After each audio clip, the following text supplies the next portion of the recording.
Hi Earth Signs,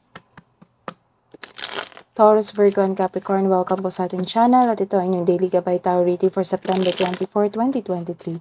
Please be reminded that this is general reading po, so maaari kayong makarelate o hindi. Just take what resonates, gamitin ang reading na ito bilang gabay lamang.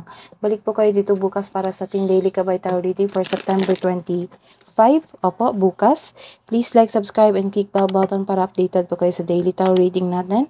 Maraming salamat po.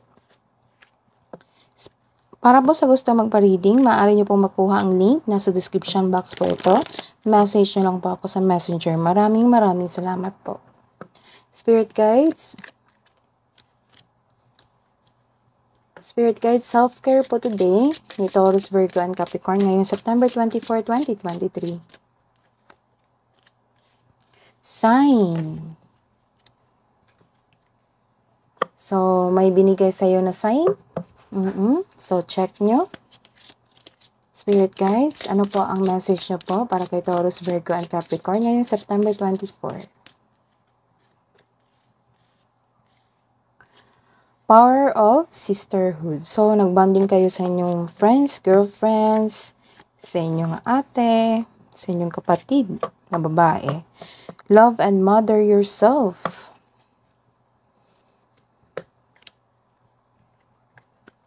Spirit Guides, advice niyo po para kay Taurus, Virgo, and Capricorn para po sa parating na blessing sa kanila or mensahe, opportunity.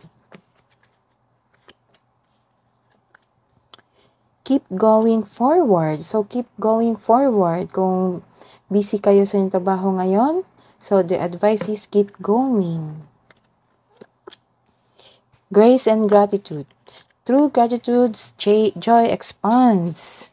So, let's see your energy today. Spirit Guides, energy po today ni Taurus, Virgo, and Capricorn ngayong September 24.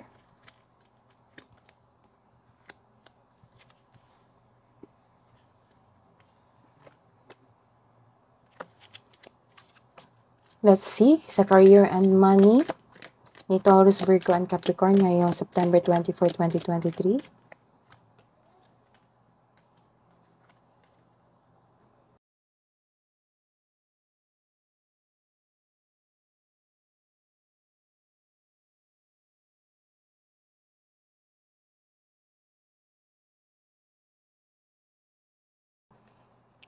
This is a reverse card. Malungkot kayo ngayon.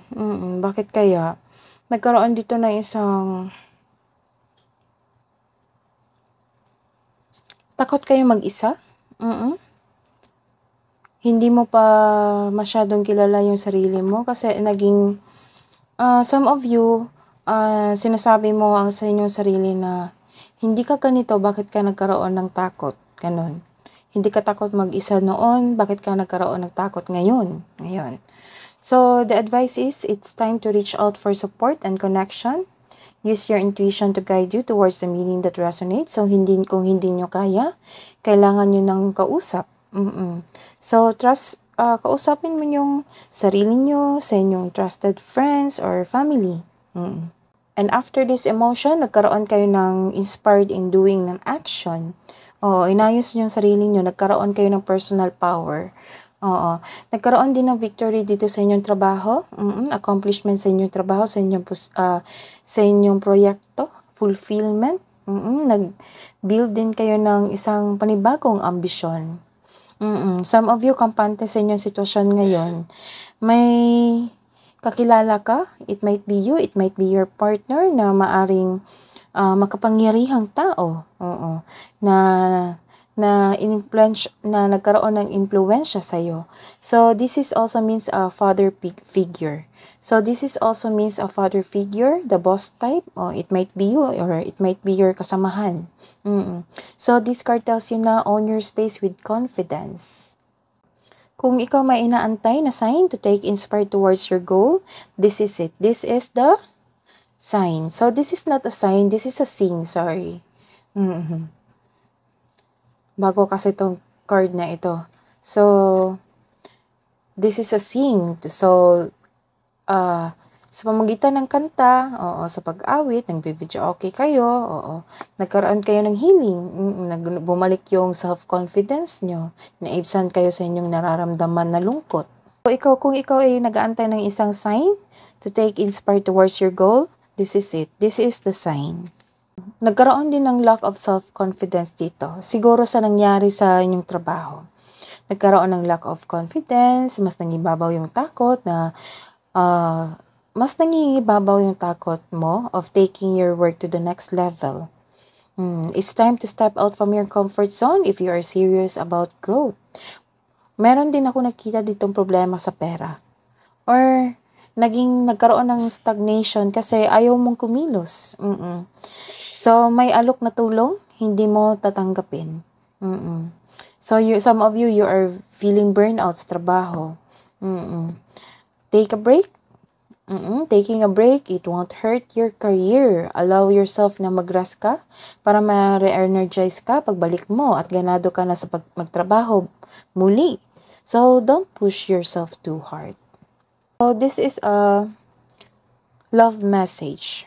This is also a love message, but this is about career and money. This is may parating na opportunity. Your finances are improving also. So, sa mga may problema dyan sa kaperahan, magkakaroon na ito ng sagot. May parating kasi na opportunity dito. May finances din. May financial growth. Nagkaroon ng improvement. And you are becoming more confident sa trabaho mo. See, from lacking of self-confidence, nagkaroon kayo ng confidence kasi dumating na kasi yung opportunity sa buhay mo. Nagkaroon kasi ng improvement sa inyong gawain, improvement sa inyong financial. May nakikita ako dito na nag-follow kayo sa isang tradisyon. Oo, sa buhay pag-ibig, nag-follow kayo sa isang tradisyon. So, sa mga single dyan, this is a sign. This is a go signal na romantic relationship na ganap with someone you consider a teacher or student, or perhaps building relationship in which you learn from one another. So, sa mga in relationship dyan, may pamamanhika na magaganap o kasal. You and your partner have a strong beliefs about romance and partnership. So, wedding bells is coming. Nagkaroon ng long-term of abundance. Nagkaroon ng long-term of abundance sa inyong pagsasama, sa inyong buhay, sa inyong sarili, sa inyong buhay pag-iibigan. Nagkaroon ng steady kayo. Steady progress. Yung partner nyo is mahusay sa buhay, or it might be you, masipag. Masipag Nakita ko dito na masipag and very confident. So, sa mga single dyan, ang ideal type nyo ay stable, grounded, and trustworthy. Sa mga may relasyon, sabay-sabay kayong nagtayo ng trust and stability. Ayaw nyo ng away. So, this card tells you na you need to take things slow if you want the relationship to last. Ano ang iniisip mo? Ano ang iniisip niya? Para kay Taurus, Virgo, and Capricorn sa mga single. My life is not as together as it seems. Sa mga may relasyon, I bury myself in work to forget you. Sa may love advice po para sa mga single.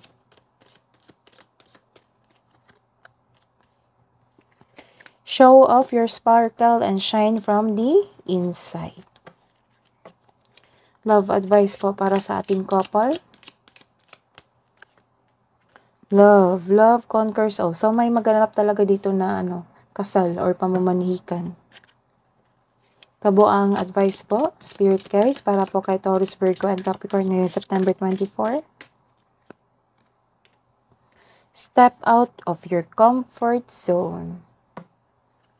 Message from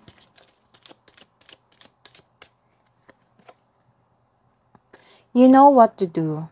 Message from Archangel Uriel. Trust your inner knowledge and act upon it without delay. That is your reading today to Earth Signs.